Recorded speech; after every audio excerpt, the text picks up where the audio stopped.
बड़ी सुंदर बात गोस्वामी जी कह रहे हैं, काल दंडले काहू न मारा। मैंने समय किसी को डंडा लेकर नहीं मारता है, केवल बुद्धि बिगाड़ देता है, बुद्धि बिगड़ जाती है, गलत सही लगने लगता है। एक बात मैं कहता हुआ आगे बढ़ूं, गलती हो जाए कोई बात नहीं, होती रही है और होती रहेगी, और कोई भी ऐसा कह ही नहीं सकता कि अब मुझसे गलती नहीं होगी। ऐसा कोई नहीं है, कोई नहीं कह सकता है। कभी भी हो जाएगी गलती, हो सकती है, पर ध्यान रखना कि गलत सही ना लगने लगे। गलत करते करते हम वहां ना पहुंच जाएं कि हमको गलत सही लगने लगे। गलत सही लगने लगा माने गलत स्वभाव बन गया। और किसी भी चीज से मुक्त हो जाना संभव है, अपने स्वभाव से मुक्त होना संभव नहीं है। देखो ठाकुर जी की ओर देखो, अपने स्वभाव से ही तो विवश है ना वो। कैसा भी पापी दुरात्मा कैसा भी आए, करुण होकर वो एक बार पुकारे, उनका स्वभाव है, विगलित हो जाते हैं, वो कृपा करने को आतुर हो जाते हैं, तत्पर तो है ही कृपा करने को। सन्मुख होई जीव मोहि जबहि, जन्म कोटि अघ नासहि तबहि।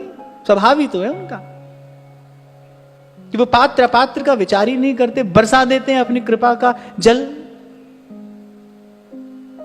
किसी भी चीज से मुक्त हो जाना संभव है, ध्यान रखना, पर अपने स्वभाव से मुक्त होना संभव नहीं है। पहले भी शायद कभी एक उदाहरण दिया था मैंने आपको कि लहसुन की फली को गुलाब के इत्र में आप डुबो दो, वो ऊपर ऊपर से गुलाब की खुशबू तो ले लेगी, लेकिन अपनी दुर्गंध नहीं छोड़ेगी। वो दुर्गंध तो उसमें है। तो ध्यान रखना कि अनुचित करते करते हम वहां ना पहुंच जाएं कि हमको अनुचित सही लगने लगे, हमको गलत ही ठीक लगने लगे, गलत हमारा स्वभाव ना बन जाए। कल भी आपको मैंने कहा था कि इस भ्रम में न रहना कि साथ कुछ नहीं आया कुछ नहीं जाएगा। नहीं, आपका मन साथ आया है, आपका स्वभाव आपके साथ आया है और वो साथ जाएगा। एक ही माता पिता के संयोग से उत्पन्न होने वाली संतान, एक बालक बिल्कुल शांत होता है, एक महाक्रोधी होता है।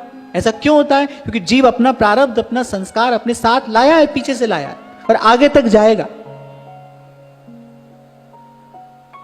और ये कब तक चलता है, ये व्यापार कब तक चलता है? जब तक जीव को भगवत चरणारविंद रूपी परम विश्राम नहीं मिल जाता, तब तक ये सब चलता है, तब तक इससे मुक्ति संभव नहीं है।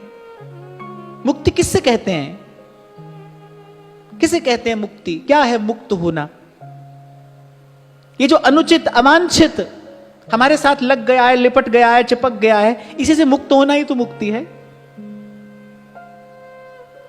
मुक्त हो जाने के बाद जीव को अनुभव होता है मनोबुद्धिरहंकार चित्तानि नाहं न च श्रोत्र जिह्वे न च घ्राण नेत्रे न भूमिर्न व्योमस्न तेजो न वायु चिदानंद रूपः शिवोहम शिवोहम चिदानंद रूपः शिवोहम शिवोहम।